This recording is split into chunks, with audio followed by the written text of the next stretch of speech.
Easy. Wasn't me, though. It wasn't me. Give me a check. You want me to say 3, 2, 1 when we're ready? Yeah, are you starting already? Ready. I can't take you nowhere, man. I can't take you nowhere. Dal, we're back, I think. Oh, mate. Man said, I think. Oh, Too goodness. funny. Too funny. Are we back? Oh, no, look. Look. Camera's looking at the ceiling. Look, Yeah. Kept you on the toes.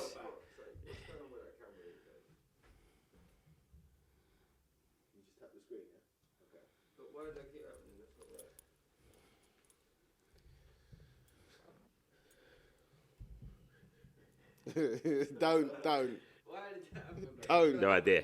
Well, we'll see. Sounding cool, Chris?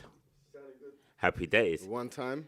Are we back in We're now? back in, bro. We're back in. We've done it again. We're here again. Team Talk and Tottenham is doing what we do best. Oh, my giddies. Now, as we know, we're in the real trenches right now. It's all happening, and we said we're going to be keeping it regular and keep it consistent. There's not many games left, but we're going to be here as much as we can, and we're going to keep talking it. Rick, let's cling it. Let's do it. Yes, let's do it. We're back in. We're back in. Yes. It's me, original Hartman. It's you. Ricky Norwood in the house. And this is what, episode 13? 13, my friend. 13. 13. We're here. Lucky or unlucky 13. It depends how you live your life. Depends how you live your life. Now, peoples, we're in what I'm calling today the Zerbi era. Okay. We're fully in, yeah? We're in. We're in. We've had these 2 games. That's where we're at. That's what we're breaking down. And I've had a little epiphany on how I'm going to approach the end of the season. And we'll get there when we get there. All right, but before we get there, let's just say thank you to everybody that watched the last episode. Thank you for all the new subscribers. Indeed. If you're new to Talk and Tottenham, what we do here is we're 2 best friends that have chatted Tottenham all our lives. Last Word on Spurs Chat podcast as well. We'll do them after the games the majority of the time, but this is our opportunity to just sit, chat like 2 brothers do and moan. Normally talk the positive vibe. Normally that's what the whole thing was about, was let's be positive. Our WhatsApp to life. Yeah. That's what we've done. We've brought our WhatsApp to life, and here it is. So we're here in episode 13. So Dow, where do you want to start, brother? Where do you want to start? I think we've got to go with where we're at with the Zerbi. Because I think talking about where we're at with Tottenham is one thing. I think you was very much, the last time we spoke, was a bit like, you've got to show you something. Yes. Spurs had to show you. Absolutely. I was holding on to a little bit of hope. And as I've said on all my posts, it's the hope that will kill me. But right now, where are you at with the Zerbi? Where we on this new De Zerbi era? We're 2 games into his era, and what's it done for you or not done for you? Well, it's slapped me in the face and then it's lifted me up at the same time. I like that. So I like that a lot. The first game, Sunderland, I just thought was a really poor game. It was another game where we needed to score first to get that confidence and to keep moving forward. Yeah. And we scored.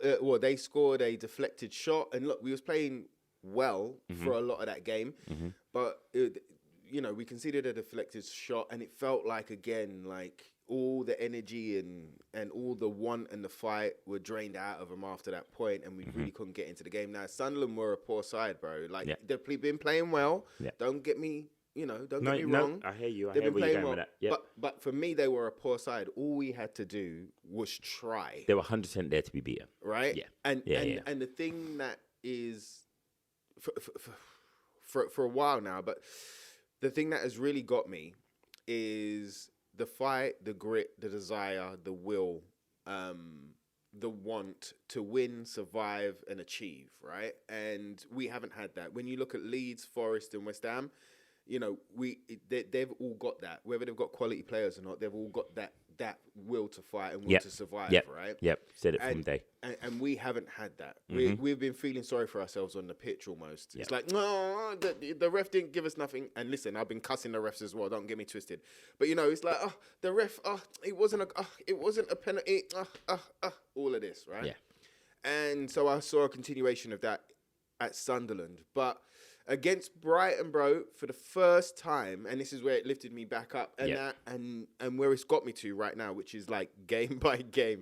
Yeah. But I saw a lot of good things against Brighton. I saw a lot of energy. I saw a lot of running. I saw a lot of pressing. I saw, for the first time in a long time, a lot of forward passes, which is like, it's crazy to say, bro, but forward passes, confident passes, one touches, flicks around the corner. Xavi was starting first and foremost, where I was disappointed at Sunderland that he didn't start. I couldn't believe that he didn't start. Yeah. But he started. And when I saw it on paper that he was starting left wing, I was a little bit apprehensive because he hasn't had the best of games there. But what basically happened is that he drifted into central positions throughout that. And it was like people that kind of took over his left wing, whether it was Udogi or a midfielder, they took over that left wing space where he would leave, and he drifted into the centre and he started dictating, bro. And that was really good to see. It was good to see a creative spark. It was good to see us... it was good to see him score and assist. It was good that we scored the first goal. But, okay, it was, again, it's like you've been saying for a long time, is that hope that is going to kill us, because we go 1-0 up and we think that's all we need to do to keep it moving forward. We concede right at the end of the half. What a goal. Ugh. Jesus. I don't think he'll ever score another goal like that in his life. But, Yeah, it was it was like... Yeah. Welcome to being a Spurs fan. Welcome to being a Spurs fan. So, yeah, bro. So, it was like the way in which we played against Brighton really encouraged me for the first time. Yeah. And look, we're in this position. The way that we've been playing up until Brighton, we deserve to be in this position. It's a fight. Now we're waiting for other teams, yada, yada, yada. But still, I'm just focusing right now on Tottenham. And if they can put in a performance like that, then I'll be happier going into the rest of the games. I hear that. In terms of the shape that we had, and I totally agree with you against Brighton, the forward passing, but also it looked like things had been worked on. Yeah. It didn't look like it was, just try something. It looked like there was a plan. Looked like the training sessions had come off the training ground onto the match day pitch. And when was the last time that you saw that? Yeah. We've had 3 managers this year. Yeah. And when was the last time that you saw that? You know what? It's funny because I'll rebuttal that. We have seen it, but what we're seeing is negativity. Okay. Players being forced to just hold their position and not have creative spark. And what Zerbi brought back to Tottenham, which we've been screaming out for, is that confidence in being attacking. It's not a negative to be attacking. You're not putting the team at a risk by going and trying to make a dangerous pass, trying to split the lines. And it's funny, I wrote down there just like Simmons chat. Like, I have looked at Simmons and gone, he splits conversations throughout Tottenham. Some people think he is the best thing since sliced bread. Some people think he's an absolute waste of space and we're carrying him. And it was interesting to see. Zerbi never played him in the first game, but then put him in the second game.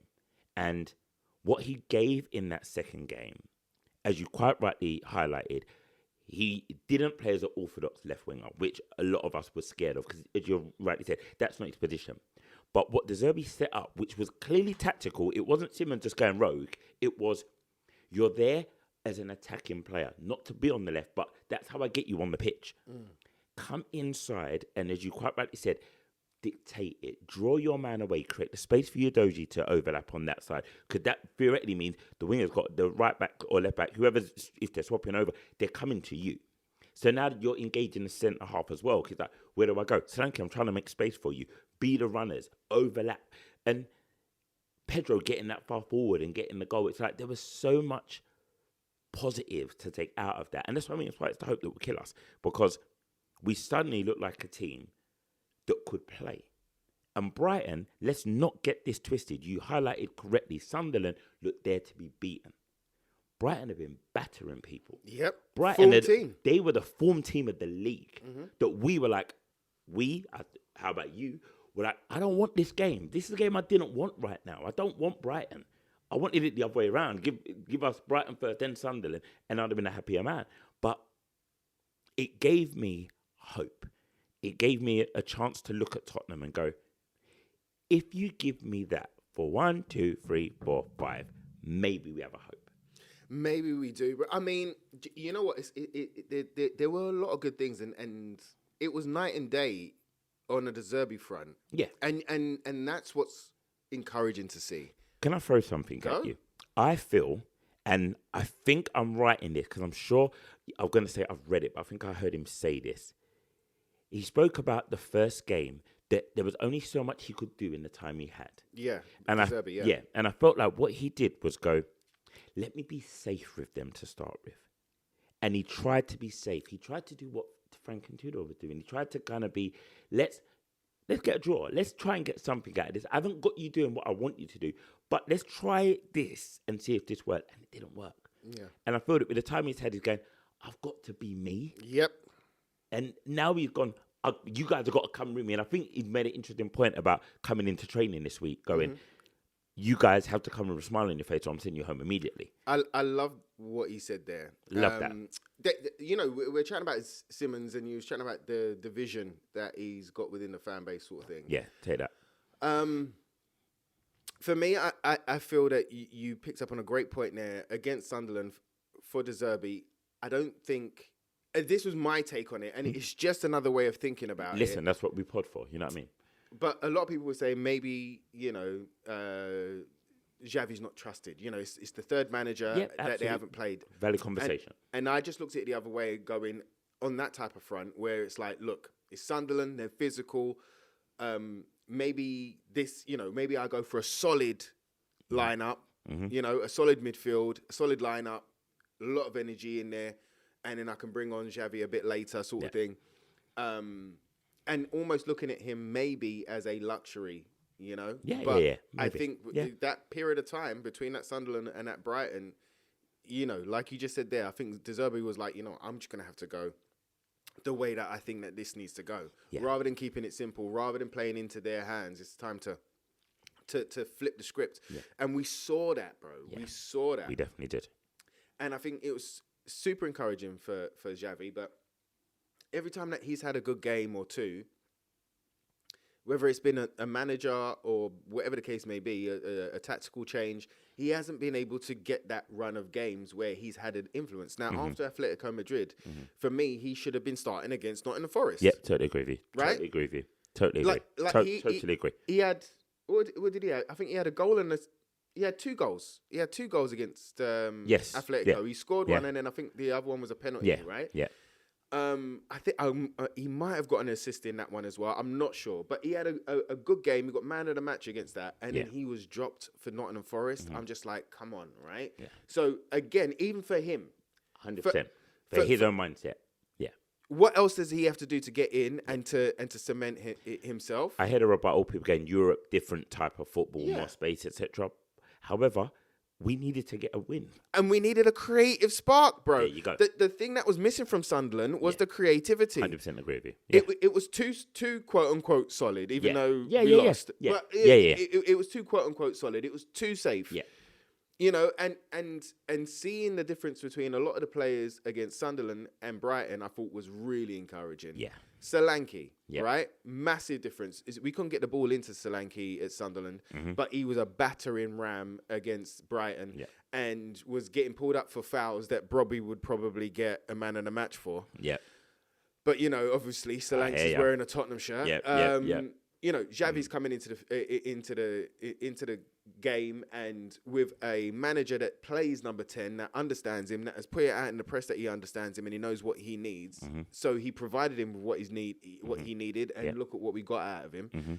Gallagher, bro, for me, Gallagher. I mean, night and day. Sunderland to Brighton. Sunderland. I was literally like, I seriously, another signing where I don't know why we signed him.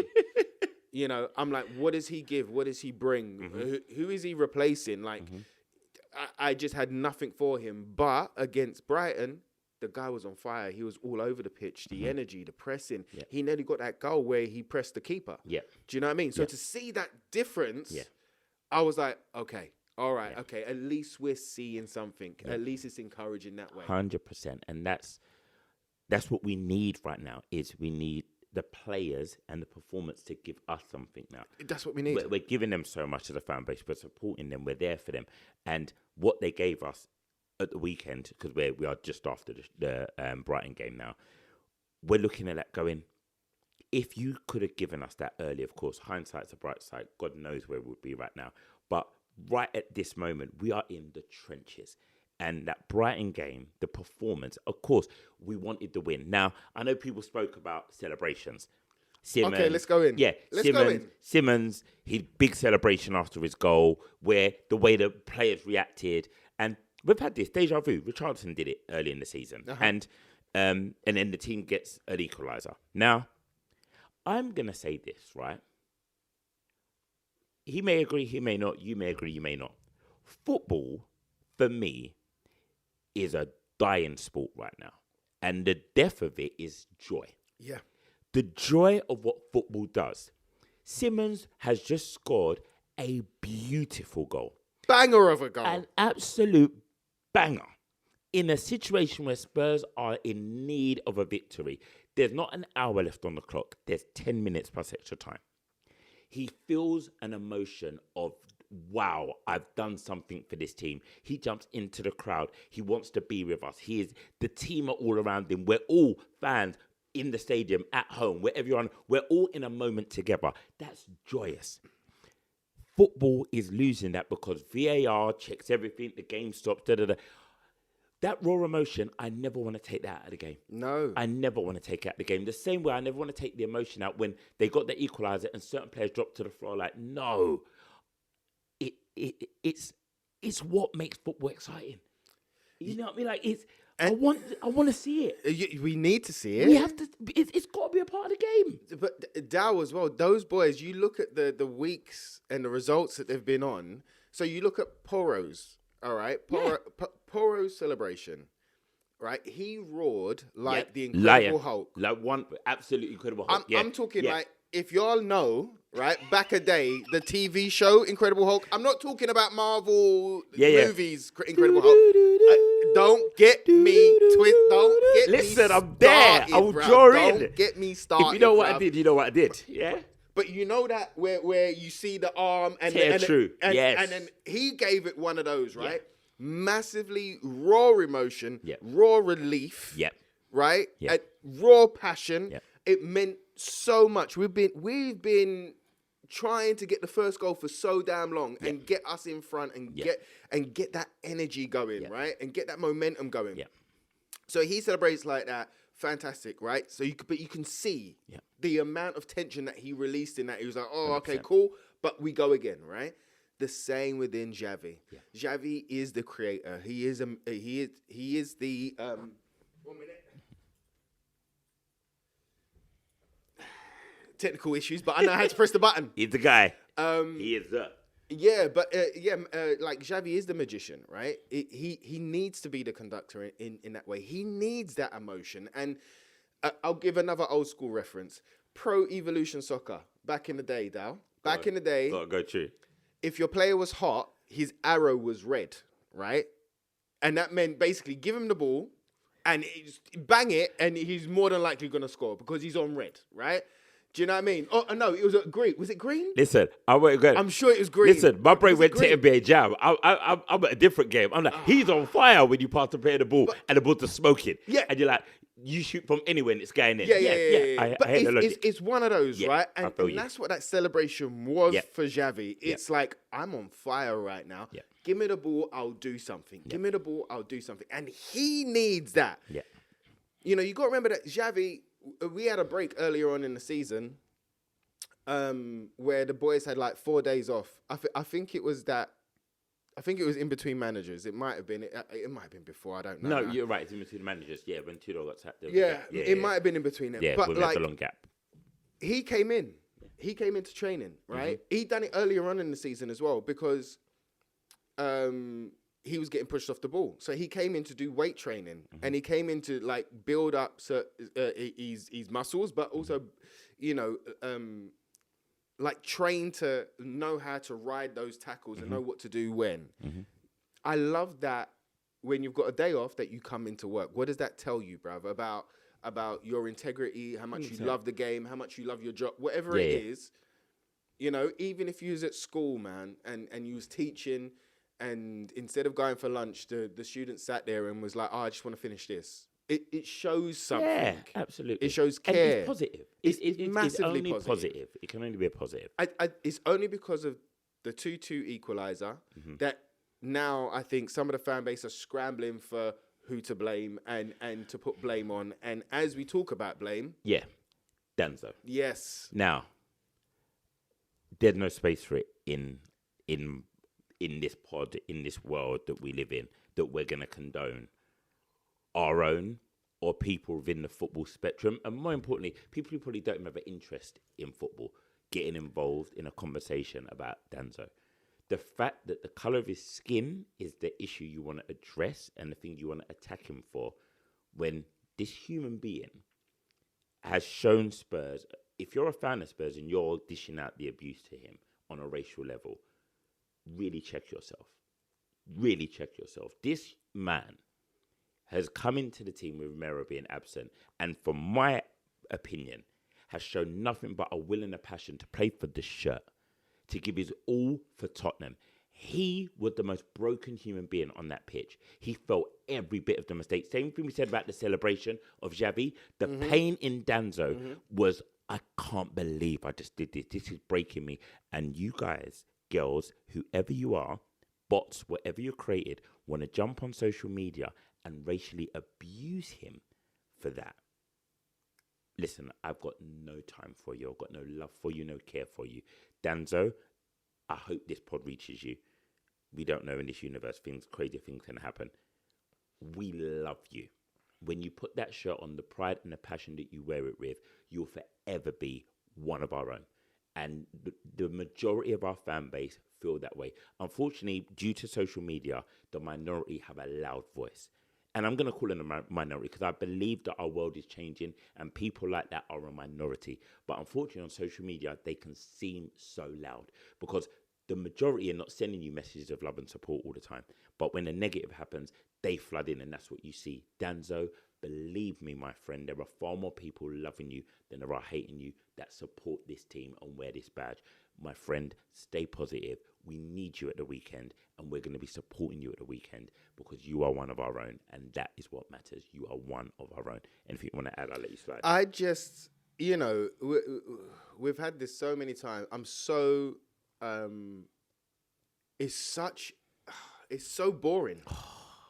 It's so boring that you want to blame a player or his skin color for that result.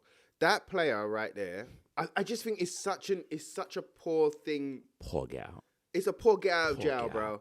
It's a You know, poor excuse. You're in jail, just rattling the cup against the game. Help me! It's so infuriating. So infuriating. But you know what? Everyone that I've spoken to, Tottenham-wise, again, Danzo, just to reiterate what the Hartman just said there, everybody loves you, bro. Yeah. Like, ever since you've turned up, right? And I'll give you this, Danzo. I doubted you when you turned up. And I'll tell you why I doubted you, right? Because of that particular January, we, again, as Tottenham do, we were promised A, B, C, D, E, F, and G. And we needed it all because we was in another injury crisis, right? And we were going for Europa League and trying to get out of the situation that we was in within the league. And nothing happened up until that last weekend where we signed Danzo and then we ended up signing Tel on loan, right? And I was more negative about the whole of the transfer window. And I'm like, you know what? This Danzo guy, I've never heard of him. Is this another cheap option that Tottenham are known to go for?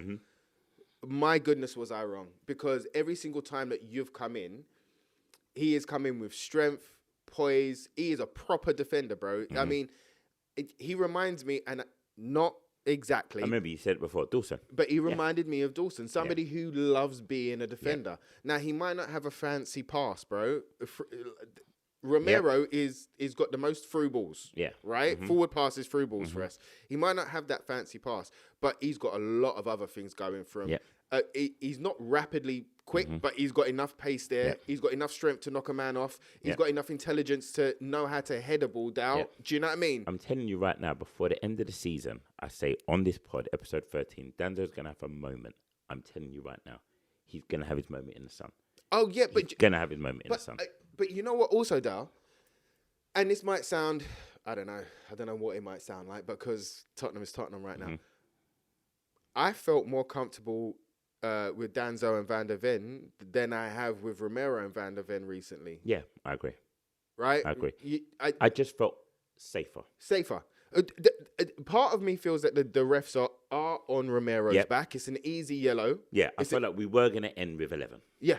I just felt like we this game isn't going to end with us potentially losing a centre half because he lost his head, or because also Van der Ven loses his head as well. It's a weird dynamic between the two of them this season, which I can't really understand. We'll probably have to break that all down at the end of the season. Yeah. What the hell was going on there? But I agree with you that having the pair of them hasn't always been the best for us because of other things going on. And Danzo is just a calming, solid individual. And that's why he's so frustrated. And that's why you saw it in him. He knew in that moment he made a mistake. He had an option. At that point in the game, just clear it. Just get it out. Yeah. Just clear it out. Anywhere will do. And took the touch and then was closed down. And I know if we all know this in life, when you're someone who you're in your job and what you're doing matters to you, that mistake haunts you. It hurts you. And that's why it hurt me and hurt anyone who's got a heart to know that you got abuse from people claiming to be within our fan base and within the world of football, but the abuse was coming at him because of his race. And you just go, I can understand football criticism where you get annoyed and like, oh, damn, what'd you do that for?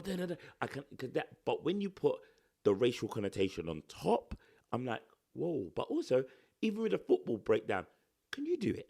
Can you play at that high level under that kind of pressure? Like we're sitting in a very privileged position, going like, who are you? It's mental. It is mental. So I don't want to dwell on it for too long, because I don't want to give energy and give spotlight to somebody that is so negative. And I think the key thing that we've said, and I like that we've spoke to Danzo. Like he's one of the subscribers. Big Kev. Yeah, you know what I mean? Big Kev. Big Kev, he rolls with us. To know that we love you and that the majority love you. And if you're watching in the comments, just Danzo will read the comments. So just send him some love. Just say, Danzo, we love you. Like that's what we're running with. But you know, before we move on from Danzo though, bro, like, let's look at that incident right there, right? Let's just break down the incident. With 10 minutes to go, the amount of effort that would put in to the whole game. It was even less than that. Right? Yeah. It was in extra time. Oh, was it? Yeah. Okay. So in extra time. But the amount of effort that we put into that game, right? Which saw Xavi pull up with cramp. Yep. Right? It was dead on his feet. Right? Yep. Dead on his feet. Yep. We've run out of subs. Yep. Danzo was, I know he's maybe not as rapid, like I say. Yeah. But listen, we're not claiming he's Virgil van Dijk man here, you know what I mean? We know he has his flaws as a player. But at the same time, he'd put in a shift that whole game. Yep. And you look at that touch, and it looks like an exhaustion touch. Yep. First one was heavy. It was heavy, and then he's going. He couldn't get out. Yep. Do you know what I mean? He almost fell over at that point, you know? So if you look at the squad as itself, you can see how, quote unquote, they're fit. Camera. Oh, goodness gracious. What's happening with the camera today? I'm going to speak to secret producer, you know. You know what we should do? We should zoom in on the secret producer. That's what we should do. We should zoom in on him. But there was exhaustion. Yeah. At the end there, and it shows you the fitness of this squad. It shows you, I don't know what Thomas Frank was doing in training. Haven't got a clue. Haven't got a clue what Tudor was doing. I know he sent them for some runs, and Atletico, they looked a bit fitter. But you can see that with true match high fitness, with a high pressing, high aggression, wanting to dictate the game, which is all of the things that Zerbi wants to do and wants our players to do. They done that. That takes a lot. It takes a lot more out of you than just the legs. Do you know what I mean? And 100%. Just the breath. Yeah. There's mental. 100%. You've got to be mentally strong for those however many minutes. You know what I mean? 98 minutes that we played. You've got to be on it all the time. And by that time, there was a bit of exhaustion, and you could see him falling. But he gave everything. 100%. His head was on everything. Yeah. You know, and I just think that He done tremendous. It was a small mistake. Yes, it cost us, but how many mistakes have cost us this year? Yeah. How many times have we not turned up, and that's cost us as a whole team? Yeah. So to just put all the blame on Danzo, I think it's poor. I think it's an easy out. I couldn't actually believe that he got racially abused. You know that, innit? Yeah. It was next day I got a text. And I was saying that he's been getting it online. I was just like, nah, come on, like, because I just can't. And it's almost like now, again, I'll go back to the classroom. It's almost like now, you got the bad kid, quote unquote, the bad noisy kid in the corner who's just creating noise, and the rest of the classroom is good as gold, and that person is come with some, you know what I mean? Yeah. These are the comments on, and yes, they're shouting louder because they're nasty. Yeah. But you know what? Look at the rest of the class. The rest of the class is behind you, bruv. Yeah. You know what I mean? 100%. Every single person that I've spoken to is almost flabbergasted at this reaction.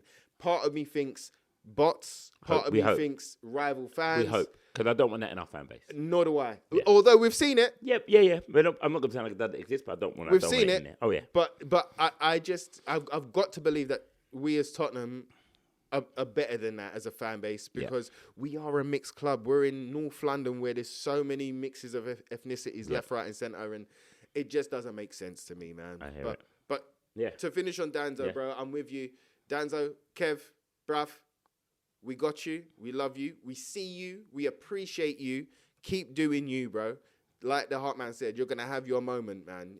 And he's going to score a banger. From a corner, bruv, he's going to score a banger. I'm not going to say what it will be, but I feel like his moment in the sun will happen before the end of the season.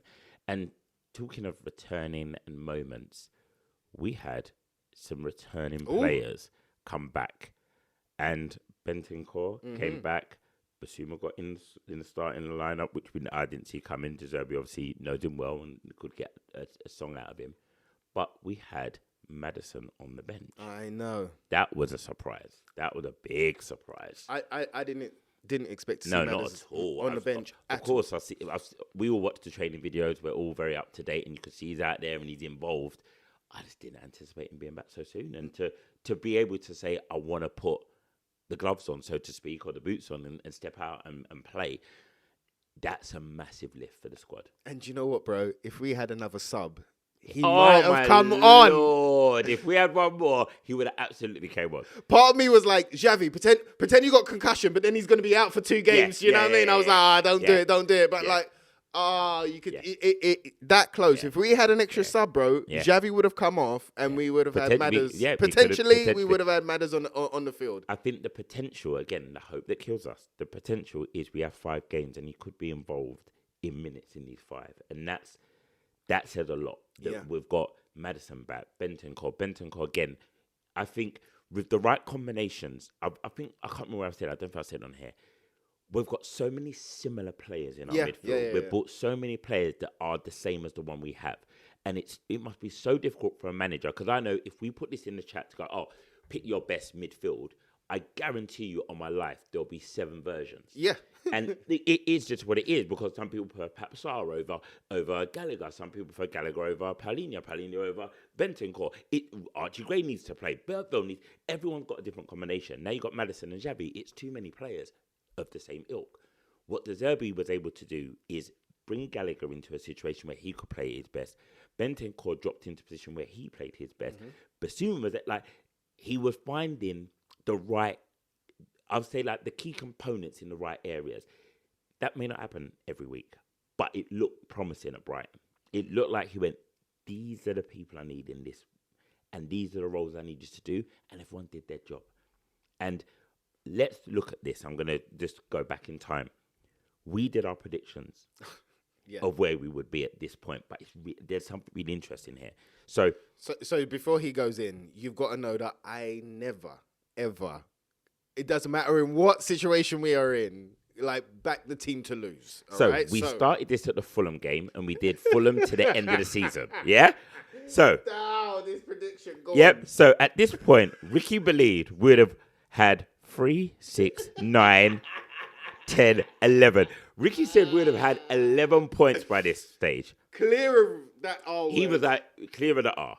I said we'd have 3. Yeah, remember I said I was being so real on it. Yeah, so real on it.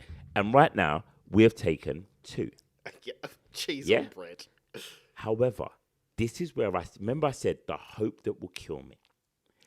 I looked at the last part of the season, and so did you, Rick. And we differed at the start. However, at this point, I didn't show him this at the time. Our results now are exactly the same. Oh, really? We've got exactly the same across it. We've both got 3 wins in the last 5. Okay. And we've both got the same 3 wins. Okay. And we all know where they are. When Yeah. it doesn't take rocket scientists to work out the 3. Wolves, Leeds, Everton. Yeah. And the hope that kills us is this. I don't feel West Ham are going to win all their games to the end of the season. Okay. I don't feel they're going to do it.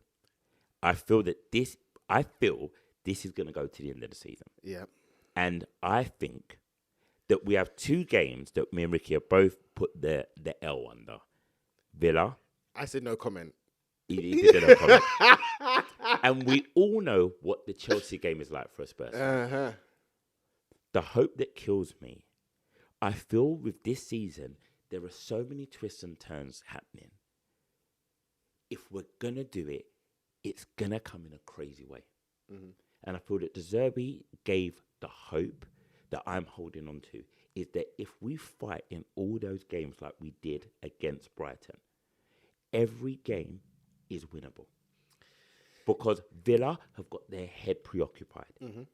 Chelsea are so Jekyll and Hyde right now. They are absolutely bipolar. But you know they would love it. They would absolutely love it. They would love it. They would love it. But also, wouldn't we? Yeah, yeah. We same. would love it too. Yeah. We would love to go there and go, you ain't doing this to us. It's a London derby.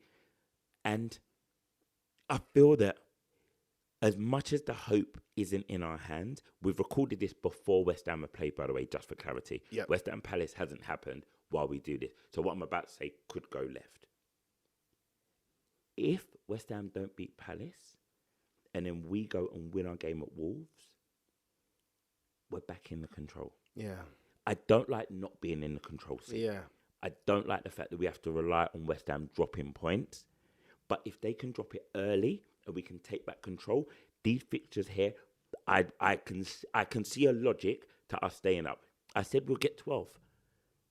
That was all I predicted. I said from Fulham to the end of the season was 12 points. A lot of people thought I was being way too harsh on this side. I was like, I've got to be real. No, I've got to look after you my done heart. well. Yeah. I feel that if we do that, my gut says we can sneak a point out of Villa or Chelsea. If we do that, I feel West Ham drop points and we survive. Well, let's look. I mean, It's the hope that kills me. yeah. What was great for me is that, like I was saying about the difference between Tottenham, West Ham, Forest, and Leeds, right? They've got the fight, they've got the will, they've got the desire to get out and survive this situation. Totally hear you. The first time that I saw that for us was against Brighton. So now, the way that I described it to a friend of mine that was actually he's a shopkeeper, but like, you know, you chat to the, you know what I mean? Listen, Like, boss man. Boss Big up man. boss man. Big up boss man. Who's Tottenham as well, who said to me when I walked in, straight away, Tottenham talk straight away. I didn't even walk in, bruv. I don't even know how he saw me coming. He was like, Ricky, Tottenham, blah, blah, blah, blah, blah, as I came in. But I said to him, you know what? The thing that was troubling me for so long and disappointed me and was heartbreaking was that we were clinging onto this cliff by our fingernails and we had no energy in our arms to pull ourselves up, nor did we want to. In fact, we was looking down and going, is it that far? I mean, I could drop and maybe survive. Like it was almost that type of energy. Yeah. But against Brighton, they at least got their elbow on the cliff. Like they haven't pulled themselves up and out of it right now. They can still catch their foot on the rock as they, you know what I mean, and slip.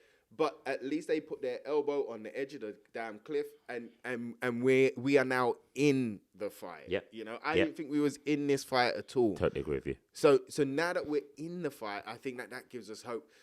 For me, you know, I want, and I know it's very unlikely because of the results on the weekend, but I want Forest to go down, bruv.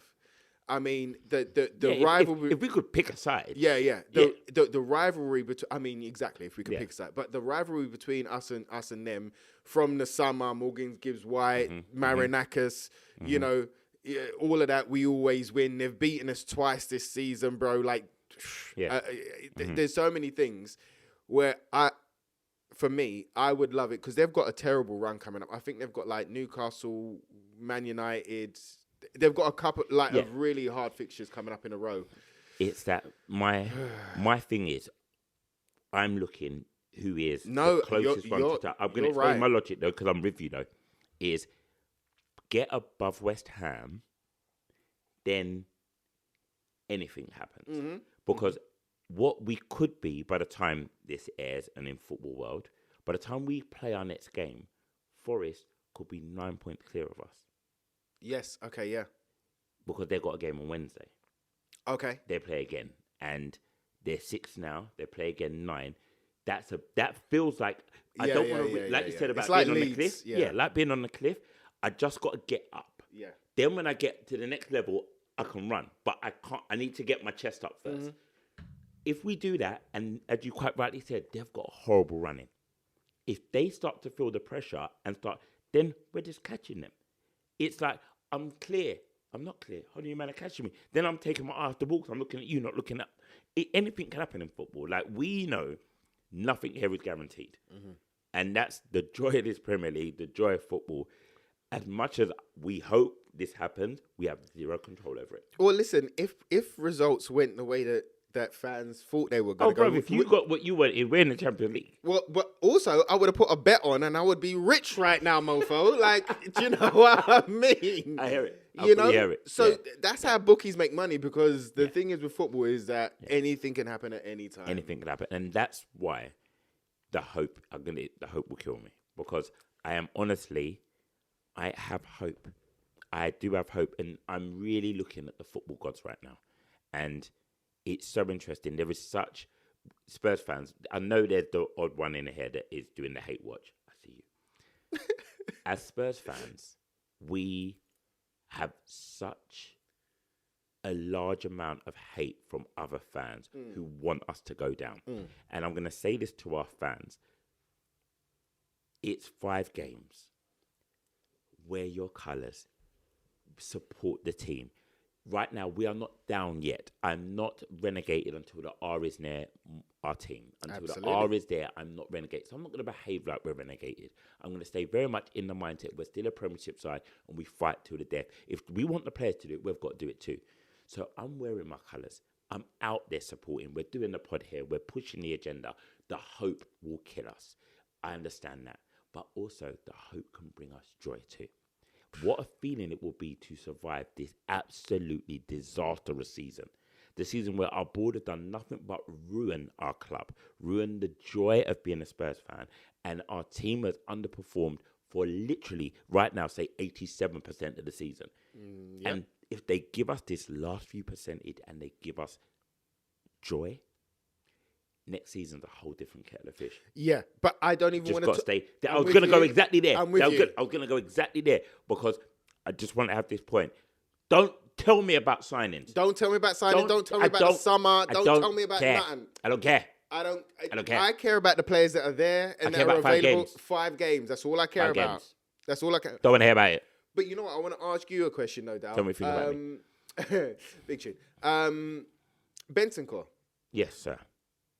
What a difference did he make? How much have we missed him? How did you feel him and his performance was? Because he gave us a good shift. What was it, like a good 60, 70 minutes maybe? You know what? Bentancur, when we signed him, I did my research. I think we've had this conversation privately. He's an absolute football brain. He's a real footballing brain.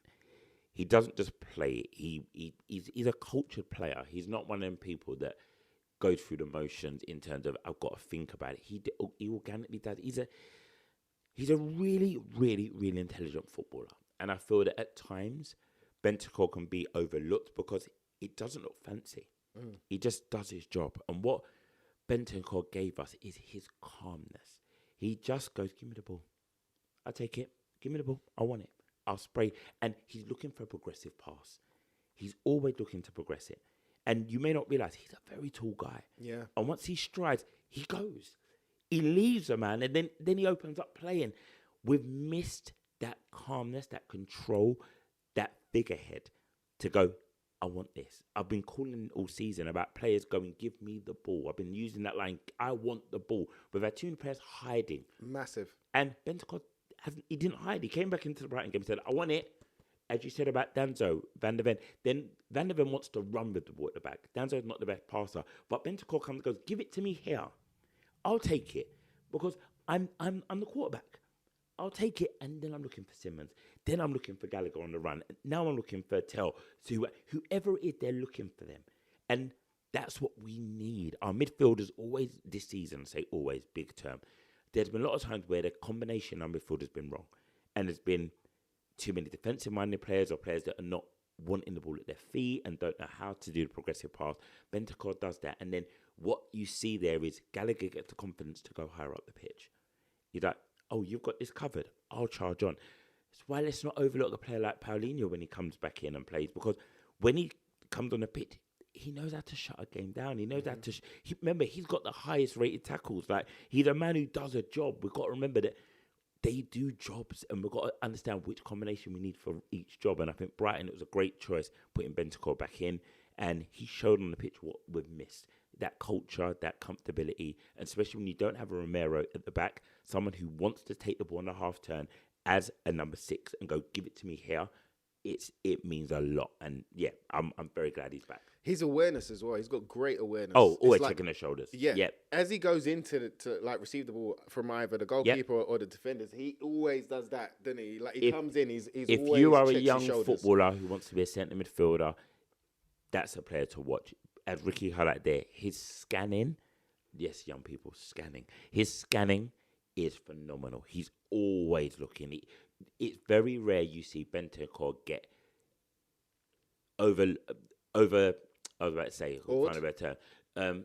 By the press, because he knows where it's at. He knows where the attacking players are. He's very aware of that, and he's a great player to have in there. And also, again, for players like Archie Gray, he allows them someone to watch and learn, but also when he comes in, Archie's learning that on the training field with him, because Archie's come on so much this season. Yeah, massive. Again, we can debate this and break this down at the end of the season, because there's certain people that haven't been getting their full flowers and they deserve it. And he's done, with Bentancur being out, he's carry a lot of that on his shoulders. He's done a great job with it, a really, really good job with it. Yeah, also his calmness. When the opposition press Bentancur, he's all right to have 2-3 players around him. His calmness in that scenario. Yeah. You know, with a young one like Bentancur or Bergie, sometimes you'll see not that they panic. And Archie Gray. But it's like Yeah. Whereas Bentancur was very, very, very calm with it, Absolutely. and he can wriggle his way out of it. Good feet. Got good feet. We're speaking about midfield, bro, but I want to speak about Bissouma as well. Mm-hmm. You know, for me, I've said it for a little while now. For me, I feel that Bissouma's.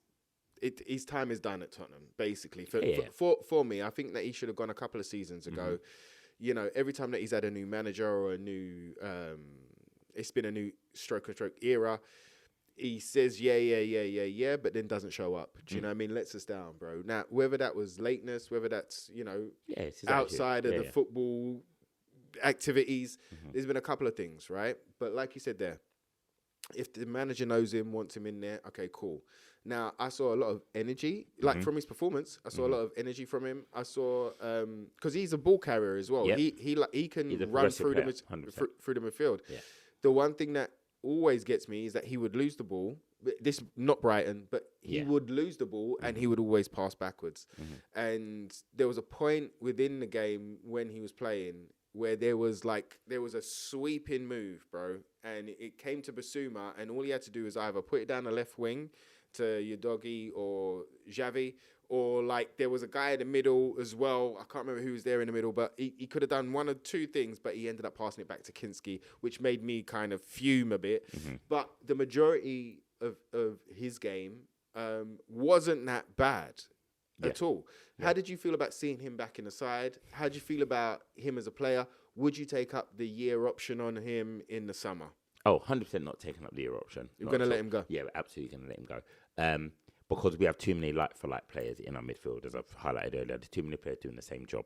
And he's not the top of the tree. He's not the one that does the best performances. And Basuma, you'll get moments like we've had Brighton, we may get Wolves, may get Villa, then he'll drop off. He has that in it. He showed that in the European run. He just suddenly sprung to life, looked amazing again, then he falls off again. And that's all because of what he does away from the game. And unfortunately, that's where his demons and that's where his energy gets pushed towards. And I can't carry a player like that. And unfortunately, he will, as we said, I highlighted Bentancur being a player who helps the others grow. He doesn't help them grow. He's a player that I would be more concerned about Archie and them not hanging around with away from football to go, please don't deter them from their growth because we need them focused because you've seen that he could be brilliant, but he doesn't want it. Yeah. And I'm just like, if he can give me 2 good games in this run-in, I will bless him and happily let him leave. I feel his time definitely is over for Tottenham. And on the last bit of the midfield, bro, just like night and day for Gallagher. How did you feel? How did you feel about Gallagher? And do you see the reason that we bought him? Like, yeah, help me. Like, what did you see from? Because he had a good game. Yeah, you know what I mean. But what did you see that you went, okay, cool, this is why we bought him, or we can progress with him in the side? He looked more like the Gallagher that was in the Premier League before. Okay, looking hungry, chasing players down, closing the keeper down. His energy is infectious. He's one of those players that, you know, when you watch football and you go, someone needs to make a big tackle here to get the fans on their feet. Gallagher's that player. He will be the one that will run through the wall and you go, go on, and everyone follows behind him. It doesn't always mean they're pretty.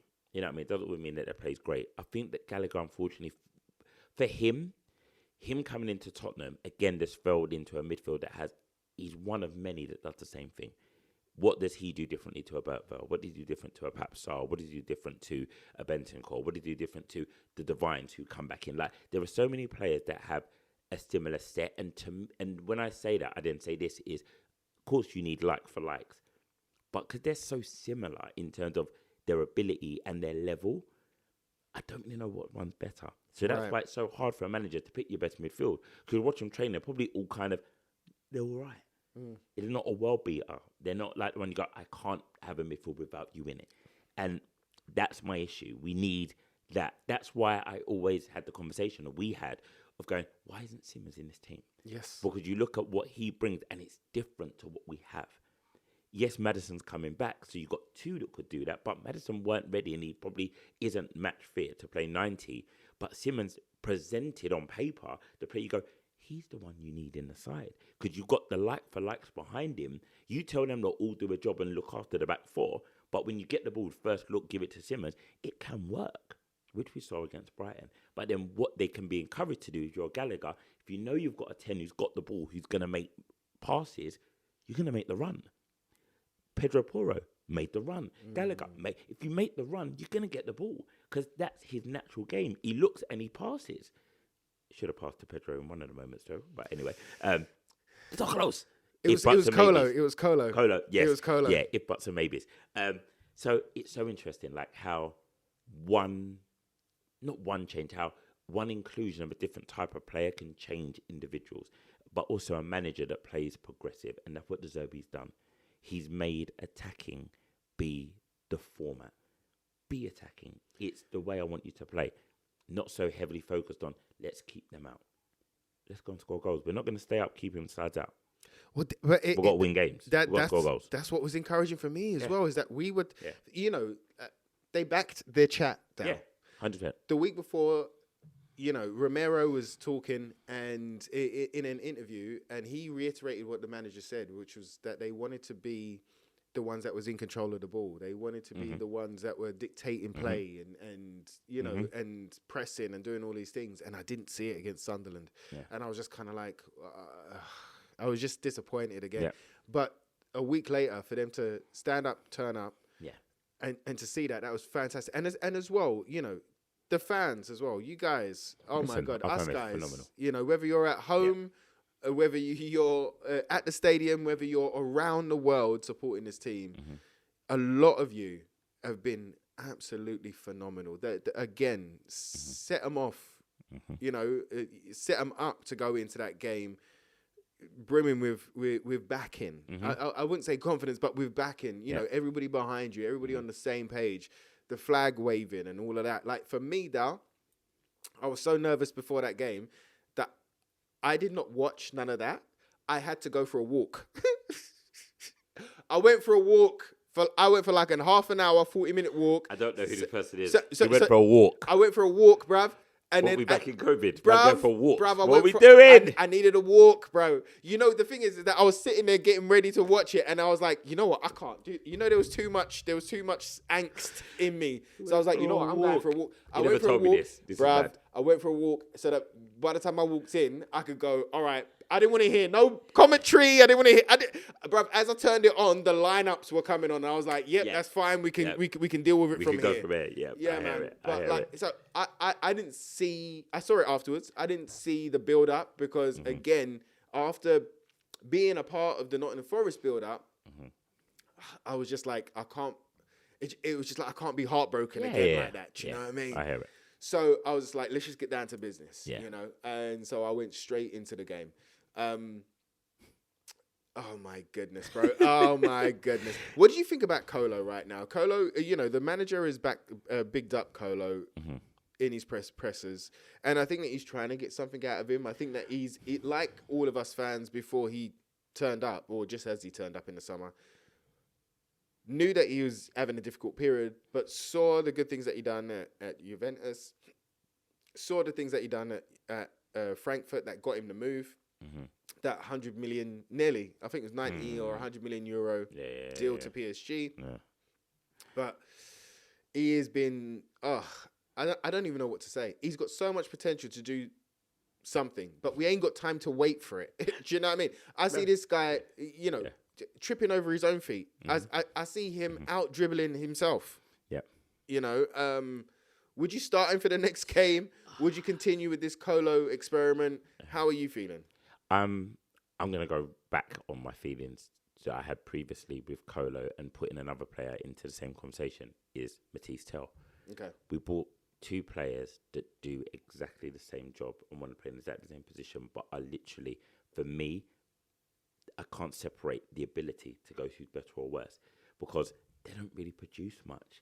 There's promise in both of them. Tell gets the ball and he's exciting because he wants to go and you trust that he's going to try something. The outcome's not always great. He doesn't always get there. He doesn't always beat his man. And sometimes he's another one of those players that just kind of just trips over the ball or tries to do too much and just nothing happens. And runs into a player. And Colin Wiley is very similar. Like you say, he's got such a big stride. He wants to knock it at his feet and run onto it. And they read that. And now they're just giving him a bit of space and win the ball. And they're not...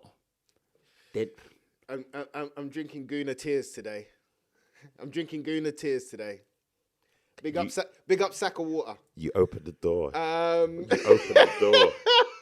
You know how hard I've been keeping that door closed. Do you know how hard I'm keeping that door closed? Do you know how much they're getting us right now? Bruv, they're allowed one. I didn't preempt it. I just... Yeah. Listen, Colin Wiley, tell forget it. Listen, we open the door. The last part. Listen, this is Spurs fans. Just hold on. Just hold on. Do not bite yet. There is so much promise. If you're a football fan, let it all work out. That's what we're hoping for. Just let it all work out. If the football gods are on our side right now, which I believe through our prayers, they're hearing us. Our prayers seem to be louder than their prayers. We need to survive. And if they do what it's looking like they're going to do, as I said, we won't say it, but I'll do 5 this. games. No. Let's not even be said. Look how I'm holding the microphone. Like I'm in prayer. Like don't do it. Bruv. We have 5 games left. If we do what we need to do and they do what we need them to do, see the wordplay there. I'm telling you. Oh, let's press the button. And we're back in. I'm telling you, Spurs fans, what a summer we could have. Because I'm telling you now, I know they're giving you abuse. I know they're in the chats. I know they're getting you at work. Don't take the bait yet. Dal, hold on. It's the random ones that are getting me. There's always random ones. Because they don't support the team all life. And then they suddenly buy a shirt. Bruv, I'm telling me you, out. the amount of times that I've been tagged in an Instagram post. Don't that is even like, know you. I'm like, yo, like, might have worked with them back in the day, bruv. Like, Listen, a good 10 years ago, and then and suddenly you know my name. Now, but you didn't know my name when you, you know what I mean? Bruv. They're receipts. Yeah. People talk about receipts like they've got receipts. All I'm saying to the Spurs fans, we have to first focus on ourselves, keep one eye on that, but we have 5 games left. The hope is there, and we have to believe it.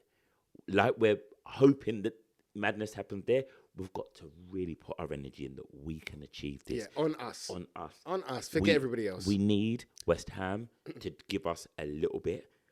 And then once we've got that, I believe the confidence that we can get from the results that we could get will allow other teams to worry too. We just got to believe, team. We just got to believe. And concentrate on ourselves. Concentrate on ourselves. With one eye on something else. Look down the road, they're going to do what they do. Yeah. I don't care. Either which way, I don't really care. He does. I do a little bit. A lot.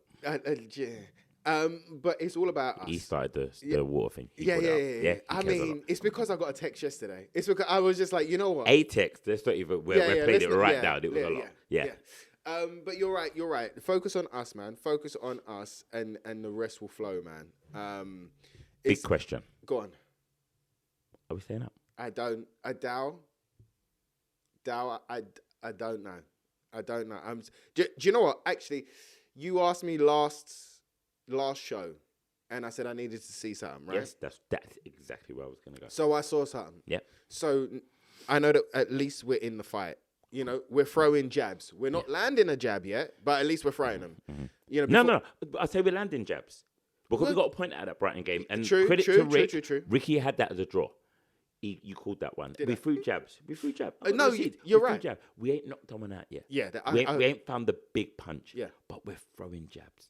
And we can see that the jabs are landing. And maybe that brings the confidence to throw the overhand right and knock some teams out. Yeah. And you know, even that with the celebrations, bro. Like, the Porro goal was the first time that I'd roared for a goal in a long time. I can't remember. Darren. I can't remember last time. Yeah. I roared. I bit my lip. I couldn't. Yeah. I then the Xavi goal, I ran around the house. Yeah, he did laps. He went for another walk. I got my steps in. Let me tell you, I got my steps in. Yeah. So you're right. You know, we are landing a couple of jabs now, right? We are landing a couple of jabs. We are in the fight, and that's all I needed to see. And that's why I you know, blink. I've got the blinkers on. I'm just thinking about Tottenham, bro. Mm-hmm. Anything can happen in this crazy game. You know, if you want to be a realist, you look at the whole season and you go, look, man, we've been playing for the R word. We've been playing to achieve that because we haven't been playing. Mm-hmm. But now, suddenly, we've woken up. Yep. It's like that. It's like The Undertaker. Oh, how many references am I throwing out today, old boy? Old school. But you know, like Undertaker, when he just sits up. We've sat up, bruv, at the very least. Yep. So I'm a lot more hopeful in that sense. Yeah. Well, you know what? The only thing that I was left with was prayers. Mm-hmm. And after Saturday, I've got a dream and a prayer. Cool. I'll take that. You know, the hope is still but I've got my dream has come back alongside my prayers, bro. Yeah. And I think that we're going in a better direction. Also about the Zerbi, there's a couple of things. I really do think that he's a Tottenham manager, bro. He fits the tracksuit. He looks good in the top. The way that he's spoken, I mean, compared to Frank, bro. Frank, No, I hear it. I hear it. Let's not. Yeah. But the way that he speaks about us first. Yep. Do you know what I mean? You know, Frank always spoke about the opposition. You know, how many times did he speak about the Gooners and what they're doing? And I'm like, bro, speak about us. But the Zerbi doesn't do that. He's you know, spoken about our players in good light and tried to big them up and try to remind them of who they are. And when I saw the style of football on Saturday, I'm like, if this was the first game of the season, Yeah, we're having a completed conversation right now. if it was the first game of the new season, Completed I'd be like, conversation. oh, Yeah. we are on it. Yeah, Because completed if this continues, Yeah. we are going to be on fire real soon. Yeah. So he does seem like a Tottenham manager to Mm-hmm. me. I like the way he looks. I like the way he speaks about us. I love what he done after the game as well. The reporter asked him, it was like, the player's heartbroken because they dropped, and he shut it down halfway through that the person was speaking. I want to say it was a lady, but I'm not sure. But he shut it down. He's like, no. That's on me. They don't have to worry about that. All they need to do is follow me. Don't listen to nothing else. Follow me. And then it comes into that quote where you spoke about the Monday morning. Come in with your Monday with a smile on your face. Yeah. And the way that I interpreted it was that we ain't got time for feel sorry for me. No. We haven't got time for heads. Oh, poor me. Woe is me. Oh, we're going down. He ain't got time for it. Pick your head up. Let's build on the good things that we've done. It was a proof of concept on against Brighton on Saturday. It was a proof of concept. If you do these things, we can score. We can create. You can express yourself. You can go forward, and you can get something out of a damn game. Now that you know that the proof of concept works, whereas other managers, questions. Well, no question, but Yeah. But now you see that if you listen to me and you follow me, that these things will get us in a better position.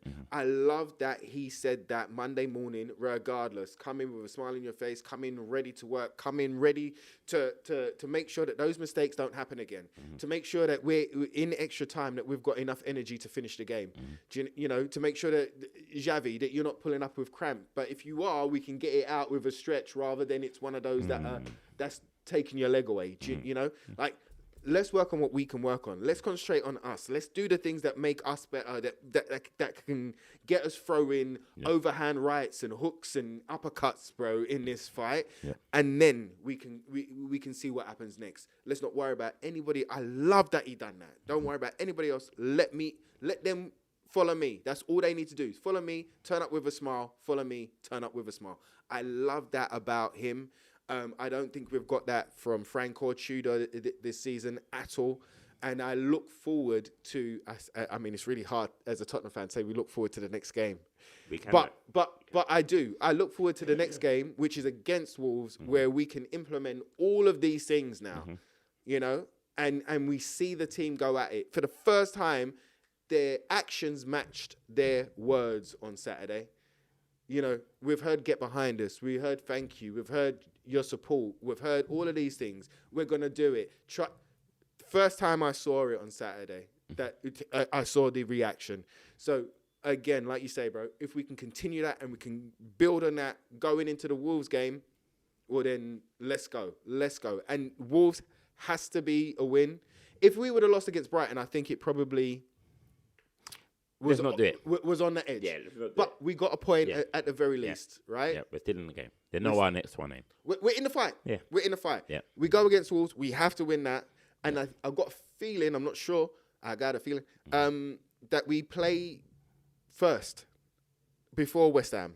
Same time. Oh, on the same day? Yeah. Okay, cool. Yeah, I think so. Saturday, same time. Okay. 3 o'clock kickoffs, if my memory's right. But they play Palace, obviously. Oh, tonight, don't they? Yeah. That's what it is. So, people's... There's hope. There is hope, There's at hope. least. Holding And on it's to been a hope. pretty positive pod. It's the first one in a long while. So keep the positivity with us. Keep the good vibes with us. Thank you for all the likes, comments, subscribes. Thank you for all the views on previous episodes. Keep doing what you're doing.